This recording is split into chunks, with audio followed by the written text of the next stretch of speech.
എനിക്ക് ഏറ്റവും പ്രിയപ്പെട്ട താങ്കളോട് പറയാനുള്ളത് ഒന്ന് കേൾക്കണേ.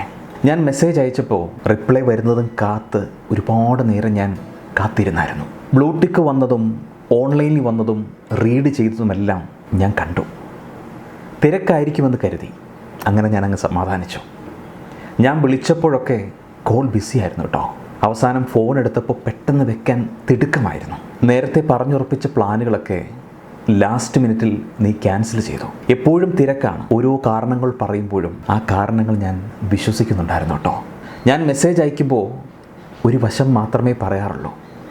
U respond with okay, ya, hmm or other dry response. നിന്നെ മുമ്പ് കാണുന്നത് പോലെ അടുത്തേക്ക് വരാതെ avoid eye contact or move any in group sitting. You are more engaged with other but not me. You enjoy socialising but never including me. നമ്മൾ കണ്ടിരുന്ന സ്ഥലങ്ങളിലൊന്നും ഇപ്പോൾ നിന്നെ കാണാറില്ല. You change their routine or timing to avoid running in to me. ഞാൻ വരുമ്പോൾ നീ അവിടുന്ന് അപ്രത്യക്ഷമായിട്ടുണ്ടാവും. ഇന്നലെ കണ്ടപ്പോൾ കൈകൾ ക്രോസ് ചെയ്ത് എങ്ങോട്ടോ നോക്കി എ ഗിവിങ് ഫോഴ്സ്ഡ് സ്മൈൽ.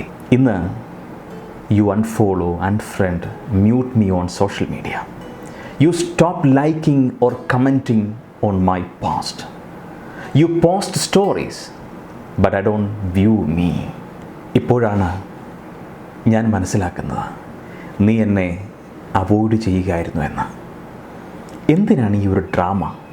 ഒരു വാക്ക് മതിയായിരുന്നില്ലേ? നമ്മളിനി ഒന്നും കാണില്ല, ഒന്നിച്ചു പോവില്ല, പോകാൻ ആഗ്രഹിക്കുന്നില്ല, ഇതുവരെ ഉണ്ടായിരുന്ന എല്ലാ നല്ല മുഹൂർത്തങ്ങൾക്കും നന്ദി എന്ന് പറഞ്ഞാൽ പോരായിരുന്നോ? കാരണങ്ങൾ തിരക്കി ഞാൻ വരില്ലല്ലോ, നിനക്കിഷ്ടമില്ലാത്തൊന്നും ഞാൻ ചെയ്യില്ലല്ലോ എന്ന് നിനക്കുറപ്പുള്ളതല്ലേ? എന്നെ പൊട്ടനാക്കാൻ നാടകം കളിക്കുമ്പോൾ അത് അറിയുന്ന ആ നിമിഷം എന്നിൽ പകയുടലെടുക്കില്ലേ? ഞാൻ അല്ലാതാവില്ലേ? അതിൻ്റെ വേദന എന്താണെന്ന് നിനക്കറിയാമോ? എന്നിലെ ഭ്രാന്തൻ സൈക്കോ നിൻ്റെ കഴുത്തറക്കാനും മുഖത്താസുരൊഴിക്കാനും അപമാനിക്കാനും ഒക്കെ പറഞ്ഞാൽ ചെയ്യേണ്ടി വരില്ലേ? അത് ഞാനല്ലല്ലോ. എന്നിലെ ഭ്രാന്തനല്ലേ എന്ന് പറയാൻ നീയും ഞാനും ഇപ്പോൾ ഇല്ലല്ലോ.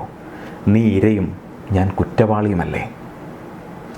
ഈ സൗഹൃദങ്ങളിൽ, ബന്ധങ്ങളിൽ, പ്രണയങ്ങളിൽ, ഭാര്യ ഭർത്താക്കന്മാർക്കിടയിൽ, ബിസിനസ്സിലൊക്കെ അവഗണന ഉണ്ടാകുമ്പോൾ ഞാൻ പഠിക്കാൻ ശ്രമിക്കുന്നത് എന്നിലെ കുറവുകളെ അവർക്ക് അക്സെപ്റ്റ് ചെയ്യാൻ കഴിയാത്തതോ എൻ്റെ ചിന്തകളെ മനസ്സിലാക്കാൻ പറ്റാത്തതോ ആവാം എന്നിൽ നിന്ന് അകന്നു പോകാൻ എന്നാണ്. ശരിക്കും മനസ്സിലാക്കൽ എന്ന പ്രോസസ്സ് നന്നായി വർക്കായി എന്ന് പോസിറ്റീവായിട്ട് ചിന്തിക്കാം. ഒരാളുടെ ഇഷ്ടങ്ങൾ മാറിക്കൊണ്ടിരിക്കും. അതിനെ തടുക്കാനോ പിടിച്ചു നിർത്താനോ നമുക്കാവില്ല. നോവിച്ച് സ്വന്തമാക്കാൻ പാടില്ല എന്ന തിരിച്ചറിവാണ് നമുക്കുണ്ടാവേണ്ടത്. അവഗണിക്കേണ്ടവരെ അവഗണിക്കാൻ പഠിക്കുക. മനസ്സമാധാനം സ്വതന്ത്രമായിട്ട് ഒഴുകട്ടെ. ഈ നാടകങ്ങളൊന്നുമില്ലാതെ ചേരേണ്ടതേ ചേരാവൂ. ഏച്ചു കെട്ടിയാൽ മുഴച്ചിരിക്കും. ഓരോ അവഗണനയും നമുക്ക് നമ്മളെ പഠിക്കാൻ കിട്ടുന്ന പാഠപുസ്തകങ്ങളാണ് എന്ന് ചിന്തിക്കുക. Think positive. Have a great day. By.